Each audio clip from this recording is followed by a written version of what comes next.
صباح الفل عليكم، صباح الحلويات، صباح كل حاجة حلوة. شوفوا انا عاملة ايه. عاملة البوتاجاز النهاردة كان وسخ جدا، فقلت انضفه. بصوا بقى، كان كل الدهون ديت عليه، شايفينه؟ انا بوريهولكوا هو مش نضيف. ما كنتش حاطه ورق حراري عليه ومكانش نضيف. شايفين؟ دي عجينة الليمون. بفضيها وحط عليها حبة بريل، واتعك بيها ايه، واتعك بيها البوتاجاز. شايفينها يا حبايبي؟ هجيب ليفه بقى، ليفه عاديه بتاعه المواعين، واحط عليها ليفه سلك واقوم عاملاه.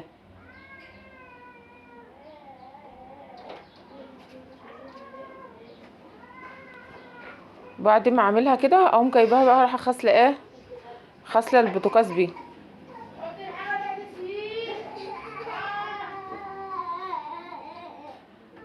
بصوا منضفه بيه البوتاجاز كله. ماشي، امسكه حته حته كده، انضف ايه لغايه ما يطلع على كل البقع اللي فيه، والمرايه ومن تحت والزراير بشيلها واقوم غسلاها. بمسكه حته حته لغايه ما ينضف. بصوا بقى، اقوم جايبه بعد ما اغسله خالص، بجيب حته مبلوله ميه وامسح وعند الحوض بقى اغسل الحته، واقوم حاطه بقى عند الحوض اغسل القماشه، واقوم ايه مطوقه بيها كل حته في لوحدها. واخدين بالكم؟ شفتم؟ نضف شويه اهو. كمان كل ما تلمعي فيه، كل ما تغسلي بيه بالقماشه، كل ما هينضف اكتر. وتمسكي من عند العين كده، تطلعي مرتك لو ايدك هتعرف تخش، طلعي بين. امسك بقى بالحته المبلوله دي واغسلها عند الحوض وارجع تاني. بصوا ديت بقى ايه، ديت حته قماشه بيضه.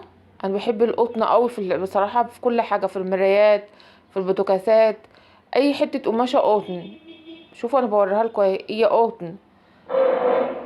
ماشي، واقوم ايه مطوقه بيها كل الحاجه. شايفينها؟ مطوقه بيها كل البوتاجاز. شوفوا بقى فله بقى جميل. شايفين يا حبايبي؟ وبعدين هقوم ماسكه ايه، ما جايباه بقى. شوفوا بقى بيلمع ازاي. انا وريتهولكوا في النور الاضاءه عاليه شويه عشان اوريهولكوا بيلمع ازاي وجميل بقى، فل فل. ماشي، وبعدين بعد كده بقى وريتهولكم المرايه من تحت كمان اهوت ومن الجنب، كل حته في البوتاجاز. ماشي ماشي يا حبايبي.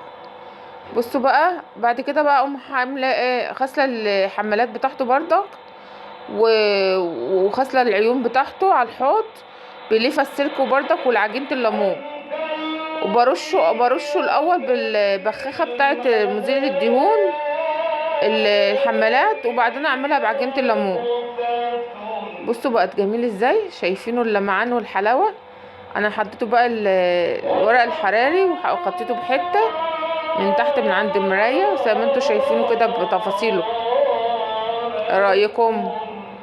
ما تنسلوش بقى في اللايكات وقولوا لي ايه رايكم. شوفوا كماله. الورق ده بيحميه شويه من ان هو يبقع بقى